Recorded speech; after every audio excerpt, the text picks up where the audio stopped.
स्वागत है आपका हमारे चैनल पर। मैं हूं आपके साथ शिप्रा सैनी। राहुल गांधी के बयान के बाद अब कांग्रेस पार्टी में ही उनके बयान को लेकर बगावती सुर नजर आने लगे हैं। कांग्रेस पार्टी के नेता और पूर्व वाणिज्य मंत्री आनंद शर्मा ने अब राहुल गांधी से सवाल किया है कि आखिर राहुल गांधी ने जो बयान दिया है उसको लेकर वो अपनी स्थिति स्पष्ट करें, क्योंकि कांग्रेस पार्टी की ये सोच नहीं हो सकती है। इसको लेकर साफ तौर पर आनंद शर्मा ने अब राहुल गांधी पर सवाल खड़े किए हैं। जब मीडिया से वो मुखातिब हुए तो उन्होंने साफ तौर पर यह कहा कि राहुल गांधी ने अपने किसी अनुभव के आधार पर यह टिप्पणी की है, मुझे किसी क्षेत्र के अपमान की बात नहीं दिखती है। उन्होंने कहा कि राहुल को स्पष्टीकरण इस पर देना होगा और भारतीय राष्ट्रीय कांग्रेस ने देश को एक समझा है, हमने कभी क्षेत्र, भाषा और धर्म के आधार पर लकीर नहीं खींची। ये कांग्रेस पार्टी के नेता हैं आनंद शर्मा, जिन्होंने टिप्पणी की है राहुल गांधी के उस बयान को लेकर जो हाल ही में उन्होंने केरल के तिरुवनंतपुरम में दिया। उन्होंने कहा कि दरअसल जिस तरीके से 15 सालों तक वो अमेठी के सांसद रहे हैं, लेकिन जब से वो केरल के वायनाड के सांसद बने हैं वहां एक अलग तरीके की राजनीति उन्हें देखने को मिली है। उन्होंने साफ तौर पर यह आरोप लगाया कि दरअसल अमेठी की जो जनता है वो मुद्दों को नहीं समझ पाती है, उत्तर भारत की जनता मुद्दों को नहीं समझती है, लेकिन जब से वो केरल आए हैं तब से उन्हें एक अलग अनुभव मिला है। यहाँ मुद्दों को बारीकी से समझा जाता है, गहराई में मुद्दों का जिक्र होता है। तो इस तरीके से राहुल गांधी ने देश को बांटने की जो कोशिश की है उस पर लगातार बीजेपी के नेता तो पलटवार कर ही रहे हैं, लेकिन जिस तरीके से आनंद शर्मा ने अब राहुल गांधी के इस बयान पर सवाल खड़ा किया है वो अपने आप में यह दिखा रहा है कि दरअसल कांग्रेस पार्टी के नेता भी राहुल गांधी के इस बयान से खासा नाराज दिखाई दे रहे हैं। तो राहुल गांधी के इस बयान के बाद न सिर्फ पूर्व केंद्रीय मंत्री आनंद शर्मा का बयान सामने आया है जिस पर राहुल से स्पष्टीकरण मांगा गया है, बल्कि वरिष्ठ नेता कांग्रेस पार्टी के गुलाम नबी आजाद के घर भी फिलहाल बैठक चल रही है राहुल गांधी के इस बयान को लेकर, क्योंकि जिस तरीके से उन्होंने बयान दिया है तो जाहिर तौर पर कांग्रेस पार्टी की मुश्किलें बढ़ गई हैं और यही वजह है कि अब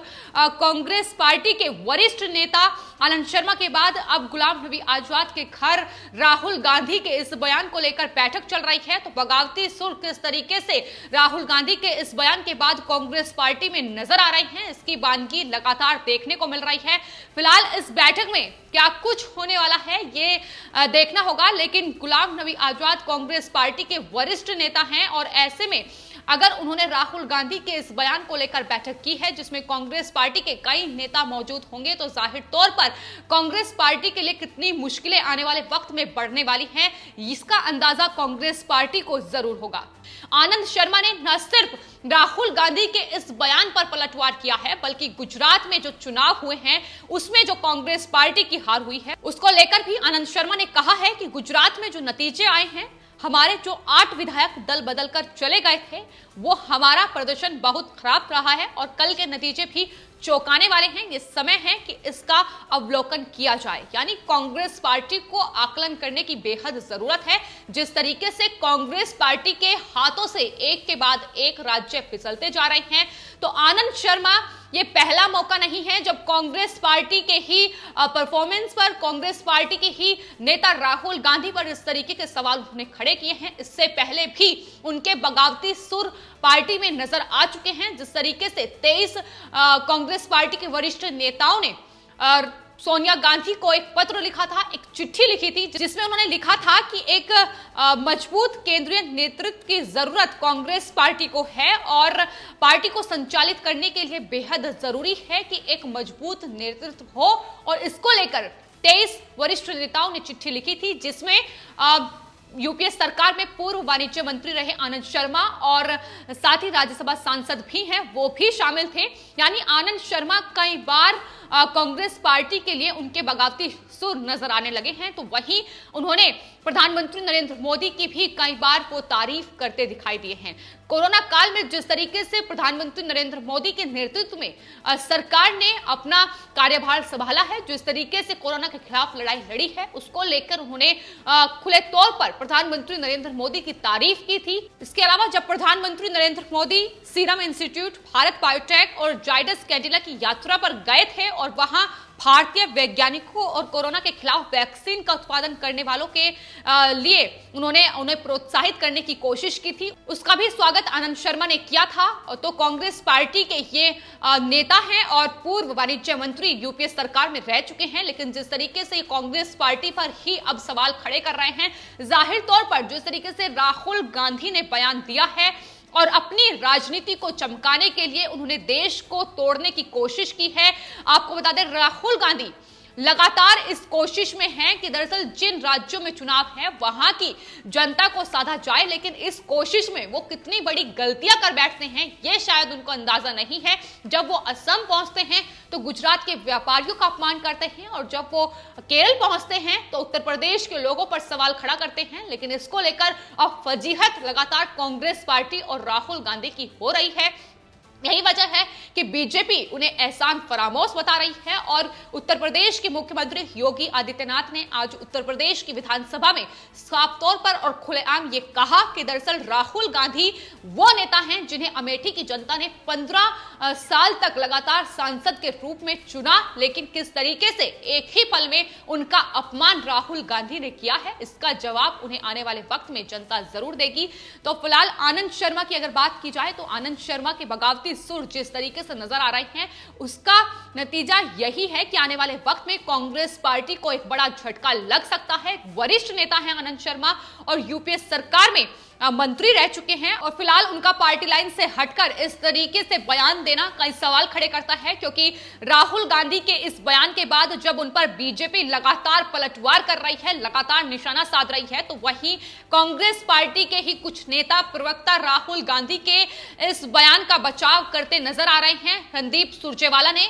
साफ तौर पर बीजेपी पर पलटवार किया, लेकिन वहीं जिस तरीके से आनंद शर्मा तमाम नेताओं से हटकर उनका बयान है, वो राहुल गांधी के इस बयान पर उनका स्पष्टीकरण मांग रहे हैं कि राहुल गांधी को इस पर स्पष्ट करना चाहिए कि आखिर उन्होंने किस कड़ी में और क्या कहा था। तो सवाल लगातार बना हुआ है कि आखिर ये बगावती सुर किस तरीके से और क्या आगे इसका मतलब होगा। क्या आनंद शर्मा अब कांग्रेस पार्टी से वो पूरी तरीके से हटते नजर आएंगे, क्या बीजेपी का दामन थामेंगे? तमाम सवाल ऐसे हैं, क्योंकि जिस तरीके से आनंद शर्मा के बयान हाल ही में सामने आए हैं, प्रधानमंत्री नरेंद्र मोदी केंद्र सरकार की उन्होंने तमाम मौकों पर तारीफ की है, और खासतौर पर जिन मुद्दों पर कांग्रेस पार्टी ने सवाल उठाए हैं, फिर चाहे वो दिल्ली हिंसा को लेकर हो, वो किसान आंदोलन को लेकर हो, तमाम वो मुद्दे जहां कांग्रेस पार्टी ने तमाम सवाल उठाए, लेकिन वही आनंद शर्मा का जो रुख रहा है, जो राज्यसभा सांसद हैं, उनका जो रुख रहा है वो पार्टी लाइन से हटकर ही रहा है। दिल्ली हिंसा को लेकर भी जब कांग्रेस पार्टी पुलिस प्रशासन पर तमाम आरोप मढ़ रही थी और कह रही थी कि दरअसल पुलिस प्रशासन की गलती है जिस तरीके से दिल्ली में हिंसा हुई है, लेकिन आनंद शर्मा ने उसको लेकर भी दिल्ली हिंसा की निंदा करते हुए ये कहा था कि इसमें जांच होनी चाहिए, यह मामला सुप्रीम कोर्ट में जाना चाहिए और एक निष्पक्ष जांच इस पूरे मामले में होनी चाहिए। तो शुरू से ही आनंद शर्मा के जो बगावती सुर हैं उस पर कांग्रेस पार्टी में ही सवाल उठते नजर आए हैं, और यही वजह है कि कांग्रेस वर्किंग कमेटी की बैठक में भी अहमद पटेल और आनंद शर्मा के बीच लगातार जो उलझन है वो देखी गई है, और